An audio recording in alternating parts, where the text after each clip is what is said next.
Hi, everybody. Welcome to Jamie's Music and Story Corner for day 6 of my 13 days of Halloween music and story celebration.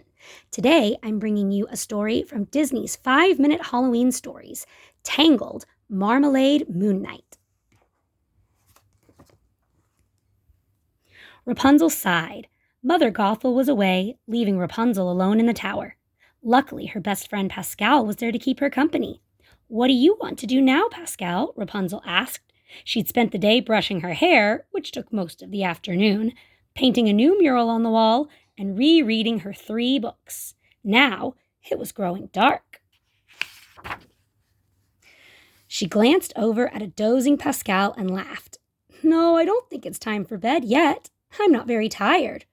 Rapunzel strolled to the window and gasped. "Look at the moon, Pascal," Rapunzel exclaimed. "It looks like a giant bowl of marmalade."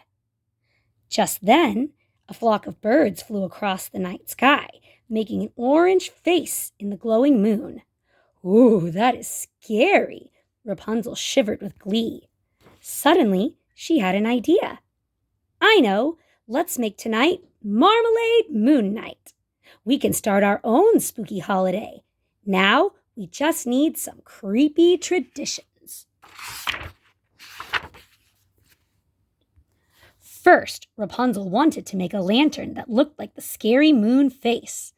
There was just one problem. There wasn't anything around the tower that was very lantern-like. "How about this?" Rapunzel asked, holding up a watermelon. Pascal watched as Rapunzel carefully started carving. "Ta-da!" Rapunzel said when she was finished. Pascal looked at her carved watermelon skeptically. All right, Rapunzel said.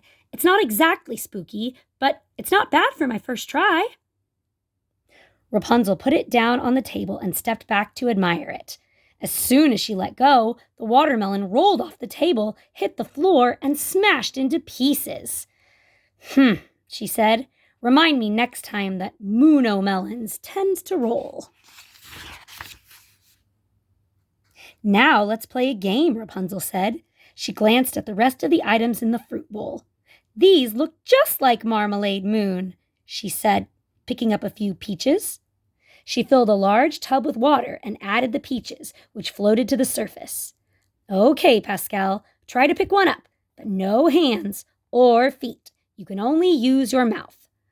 Pascal seemed to think it over. His long tongue flipped out, lassoed a peach, and plucked it out of the water. Rapunzel laughed. "No fair," she cried, and then she took a turn. She plunged her head into the water, mouth wide open. She came up coughing and sputtering without a peach. Rapunzel tried again and again, but each time the peaches bobbed away and out of her reach. Finally, she climbed into the tub, standing knee-deep in the water, and tried one more time. Once again, she could not get her teeth on a peach.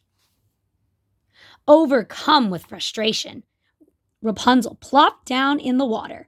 It sloshed over the sides and spilled onto the floor. Now the peaches lay on the floor in a shallow puddle. Rapunzel leaned down, bit into one, and picked it up. "Aha!" she cried victoriously, taking the peach out of her mouth. "It's much easier this way." While Pascal munched on his peach, Rapunzel sneaked away to put her next spooky idea into action. "Perfect," she said, peering into the linen cupboard. A few minutes later, Rapunzel crept out of hiding by candlelight. "Boo! I am the Marmalade Moon Ghost," she said, whipping a bedsheet around her. Pascal took one look at that figure that suddenly appeared and panicked. "Boo!" Rapunzel repeated, but her friend was nowhere to be seen. "Pascal," she cried out.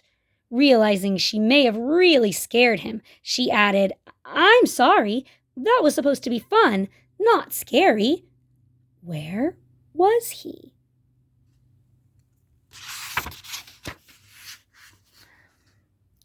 Pascal peeked around cautiously from behind his hiding spot. He saw it really was Rapunzel under a sheet, and he breathed a sigh of relief.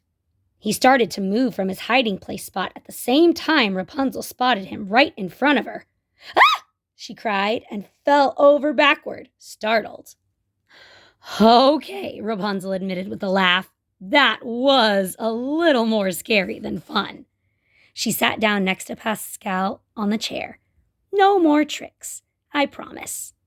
She glanced outside and saw another flock of birds had made a whole new shape in front of the moon. Looking at it, she had an idea for some Marmalade Moon dress-up fun without the spookiness. Rapunzel gathered the things she needed: black and purple fabric, scissors, a needle and thread, and got to work. "No peeking," she said to Pascal. "I'm making something for you, too." Pascal seemed perfectly content to have a little quiet time. He had nearly dozed off when Rapunzel's voice woke him with a start. "Well, how do I look?" She looked like a witch, wearing a witch's hat she had made herself and holding an old broom. "Witches love flying across the Marmalade Moon, especially with their little black cats," she explained. "Here's your costume," she exclaimed, gently trying a pair of cat ears on Pascal's head. Pascal did not seem amused, but Rapunzel loved the way the costumes had turned out. "Perfect," she cried, clapping her hands joyfully in front of the mirror. Pascal cheered up when Rapunzel told him the next part of their celebration was eating some sweet treats. He even seemed to warm up to his costume. So that night, high in a tower, deep in the woods, a friendly witch and her chameleon kitty enjoyed their very first spooky holiday together. The end. Thank you for joining me tonight, and I can't wait for you to stop by the corner tomorrow. Good night.